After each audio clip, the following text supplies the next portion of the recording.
Bonjour, cet essai est fait sur charge fictive, bien sûr.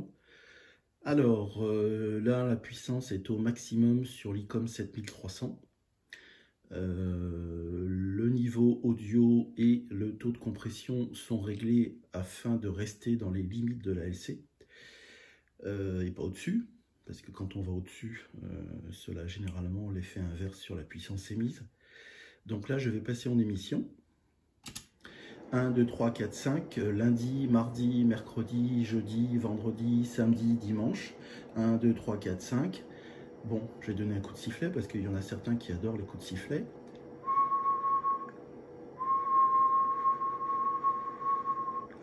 Voilà. Et on va refaire les mêmes tests, mais en ne regardant plus l'écran de l'ICOM 7003, mais en regardant ce que donne le contrôleur de chez Micro-AM. Alors, suite du petit contrôle, en regardant ce qui se passe au niveau du Micro-AM.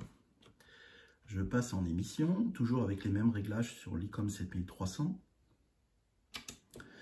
Voilà, 1, 2, 3, 1, 2, 3, 4, 5, lundi, mardi, mercredi, jeudi, vendredi, samedi, dimanche. La petite LED qui reste allumée sur la partie droite, c'est simplement les valeurs pic, avec une petite temporisation pour pouvoir les voir. Ce que l'on ne peut pas du tout voir sur un appareil de type XX200. Voilà, 1, 2, 3, 4, 5. Alors, je signale également que je ne suis pas du tout sur une tension d'alimentation qui est très élevée. Je suis à 13 volts 5, donc j'ai pas cherché à grappiller en allant me mettre à 14 volts et demi ou des choses de ce type là. Et de plus, si vous avez vu tout à l'heure dans la première partie de cette vidéo, sur l'ICOM 7003, on voyait bien qu'il y avait une légère chute de tension liée à la longueur du câble d'alimentation et très certainement au fusible, malgré que je les ai un peu gratouillés.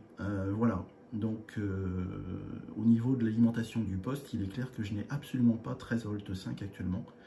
Je pense que je dois plutôt me promener autour des 12 volts et demi, grand maximum.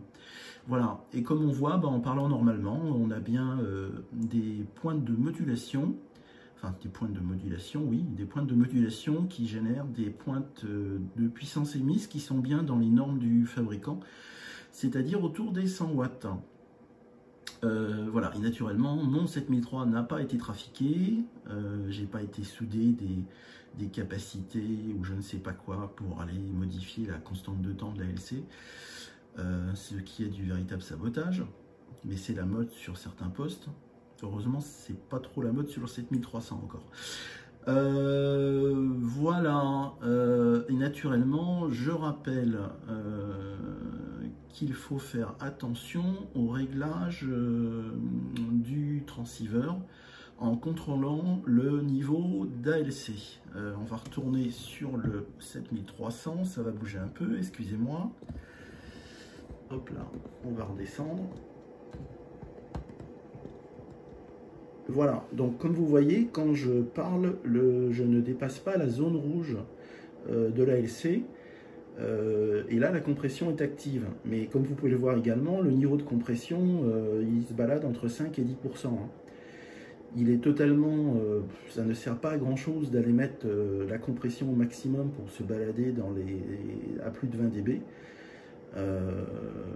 D'abord, sur les QSO locaux, ça n'a strictement aucun intérêt. Et sur les QSO DX, par rapport au réglage que j'ai là, le correspondant ne verra pas la différence, mais vous aurez quand même un signal qui est de meilleure qualité. Voilà.